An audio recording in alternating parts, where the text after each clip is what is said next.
Le design couleur et matière, c'est un vrai processus de création.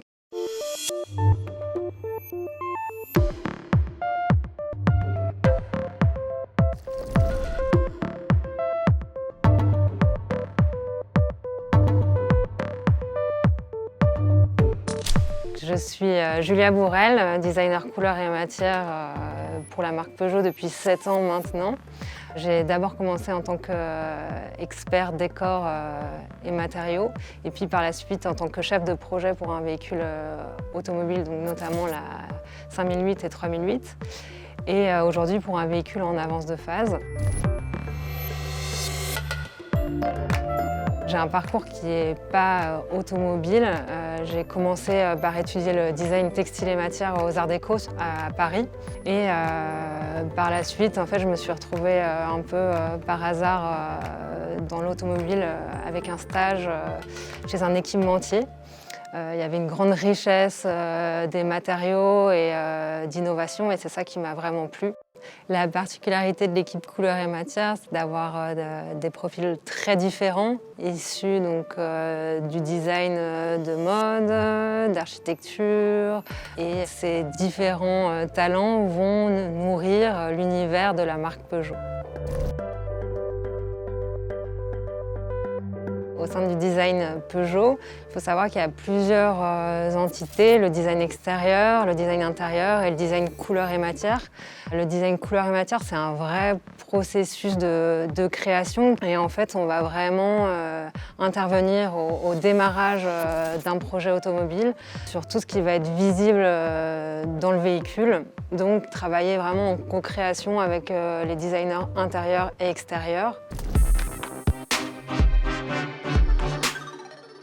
La couleur, elle fait partie vraiment intégrante de notre travail, avec ma collègue qui est designer, expert matériaux, teinte de caisse. Donc elle va vraiment rentrer en profondeur dans chaque teinte et de vraiment pouvoir proposer une gamme de couleurs. Trouver la meilleure façon en fait, de traduire une émotion, un univers global. Donc, par exemple, dans l'intérieur, ça va être dans le choix des matériaux et des associations.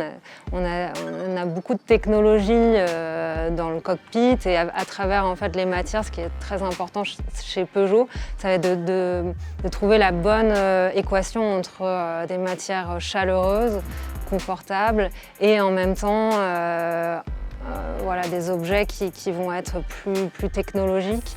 Créer le lien pour concevoir un objet de mobilité qui va être spécifique, identitaire de la marque Peugeot.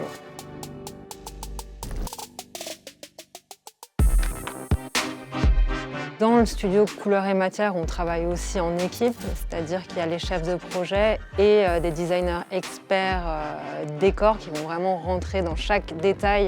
On va travailler à partir de tendances. On va essayer vraiment de comprendre à qui on veut adresser le produit, quelle expérience on va pouvoir donner à travers les matériaux, les teintes. Pour cela, on va partir d'un brief produit. Et à partir de ce brief, en fait, on va s'inspirer de tendances plus sociétales. Donc ça va être des tendances qui vont être plus longues, à horizon 10 ans. Et après, des tendances plus courtes, qui vont être des tendances, par exemple, liées à la mode, à l'architecture, à l'art contemporain, à plein de domaines, en fait, même du sport, du quotidien, qui vont en fait nous aider à créer des univers pour les réinjecter dans l'univers et l'ADN de la marque. Donc ça, c'est très important. Au début, on va travailler par exemple sur des manifestes en interne ou des concept cars qui vont nous permettre d'explorer en fait, différents thèmes, différentes matières, différents procédés de transformation qui ne sont pas forcément spécifiques à l'automobile. Vraiment, l'idée, c'est d'ouvrir et de se challenger au maximum. Il y a différents niveaux dans l'industrialisation. Donc, il y a Un premier niveau, on va utiliser des textiles par exemple qui viennent de l'automobile mais en changeant simplement leur teinte ou leur grain. Le deuxième niveau, je dirais, c'est comment on va transposer certaines matières à des pièces qui vont peut-être être un peu plus complexes dans les procédés de transformation. Et le troisième niveau, c'est de partir d'une matière ou d'un procédé qui est complètement hors automobile et de le transposer à l'automobile. Donc on a des plans innovation en interne qui, avec un travail avec les ingénieurs, vont nous permettre de valider petit à petit nos matières. Il y a à peu près 3 ans d'aller-retour entre la technique et la création. On va créer vraiment différents niveaux de finition dans le véhicule et une montée en gamme à travers les matériaux, les teintes. Donc il y a l'idée vraiment de créer à chaque fois une expérience. Dans le design couleur et matière, on va avoir 3 axes de recherche autour du développement durable. Le premier, ça va être le recyclage de nos propres déchets.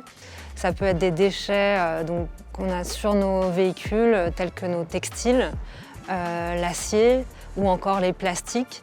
Et en fait, on va imaginer pour les véhicules futurs des façons de réutiliser ces déchets pour les valoriser esthétiquement aussi. La deuxième partie, on va travailler sur l'axe de l'allègement. Donc on va essayer de ne pas forcément recouvrir nos matières, travailler sur des aspects un peu bruts.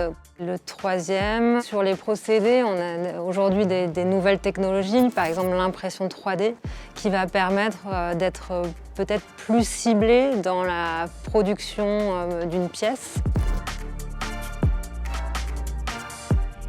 Peut-être que l'objet, ce serait celui que je n'ai pas encore trouvé, la matière qui va me surprendre. Tout ce qu'on va chiner, en fait, c'est comme si on partait un peu à la recherche de plein de sources d'inspiration.